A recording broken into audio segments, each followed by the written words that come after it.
माँ मैं जिंदा हूँ, मुझे कब्र से बाहर निकालो, मैं जिंदा हूँ। अरे मम्मी मैं जिंदा हूँ, मुझे चौंक अड़वा दिया था। अच्छा, मुझे नहीं करवा तो ले।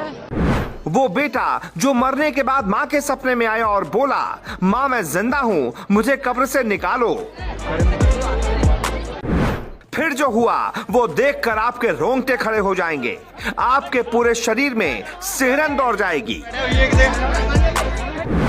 क्या कोई शख्स मरने के बाद जिंदा हो सकता है? क्या कोई दूसरी दुनिया में जाने के बाद वापस लौट सकता है? क्या कोई मृतक खुद ये बता सकता है कि मैं जिंदा हूं, मुझे बचा लो? आप सोच रहे होंगे कि हम ये क्या पूछ रहे हैं, ये क्या बोल रहे हैं, तो आपको बता दें ये हम नहीं, उत्तर प्रदेश का पूरा हाथरस पूछ रहा है, क्योंकि यहाँ एक बेहद ही चौंकाने वाला मामला सामने आया। हाथरस के नगला चौबे इलाके में 29 मई को एक लड़के की सांप के काटने से मौत हो गई थी। 18 साल के युवक को सांप ने डस लिया था, जिसके बाद परिवार के लोग उसे सदर अस्पताल लेकर पहुंचे, लेकिन डॉक्टरों ने उसे मृत घोषित कर दिया। इसके बाद परिवार शव को लेकर कई ओझा और जोगियों के पास भी गया, लेकिन उसकी जिंदगी वापस नहीं लौटी। जिसके बाद परिवार वालों ने लड़के को पोखर में गड्ढा खोदकर दफन कर दिया। 2 दिन तक सब कुछ सामान्य था, लेकिन 2 दिन बाद वो हुआ जिसने पूरे इलाके में दहशत फैला दी। मृतक की मां का दावा है कि घटना के 2 दिन बाद से ही उन्हें सपने में उनका बेटा दिखाई देने लगा था, जो रोज सपने में आकर कहता था, माँ मैं जिंदा हूँ, मुझे कब्र से निकलवा लो। ये आपके लड़के का जो गाड़ा गया है, ये क्या पूरा मामला क्या है? ये सांप ने खा लो भैया। अच्छा जी। फिर हम लैब डोले जा चारों लोग। अच्छा। बागी ने पे डॉक्टर ने पैसा बनता। फिर बागी ने मना कर दी।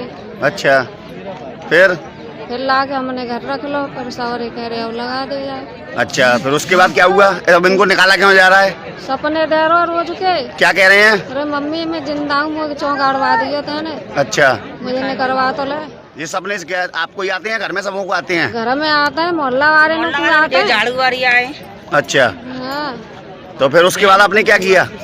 मैं भैया दिल गवाई ना कही, हम तो फिर हम तो कह रहे निकालो छुरा। अच्छा, तो अब आप निकलवा रही हैं इनको? और क्या नाम था इनका? योगेश। सिर्फ माँ ही नहीं, पूरे मोहल्ले में आसपास के कई लोगों को मृतक ने सपने में आकर यही कहा कि माँ मैं जिंदा हूँ, मुझे कब्र से निकलवा लो। पूरे मोहल्ले में ये जानकर दहशत फैल गई।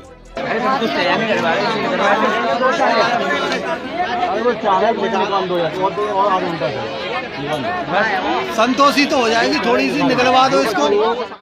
इसके बाद आनन फानन में अगले ही दिन प्रशासन की अनुमति से कब्र खोदी गई, लेकिन फिर जो हुआ वो देखकर सब चौंक गए। कब्र में मृतक की लाश मौजूद थी और वो पूरी तरह सड़ चुकी थी, जिसकी वजह से लोगों ने वापस उस लाश को गड्ढे में डालकर ऊपर से मिट्टी डाल दी। ये आप बॉडी को निकाल रहे हैं, क्या उसमें क्या पोजीशन है उसकी? बिल्कुल सड़ी हुई बॉडी है। अच्छा, फिर ये लोग बोल रहे हैं कि निकालो निकालो।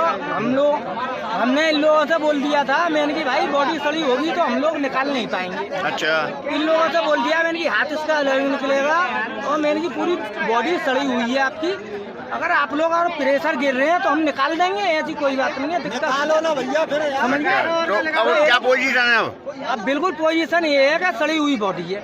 अच्छा, अब बोलो उसको निकालने से क्या होगा? हमें ना मालूम क्या होगा, वो इन लोगों को मालूम।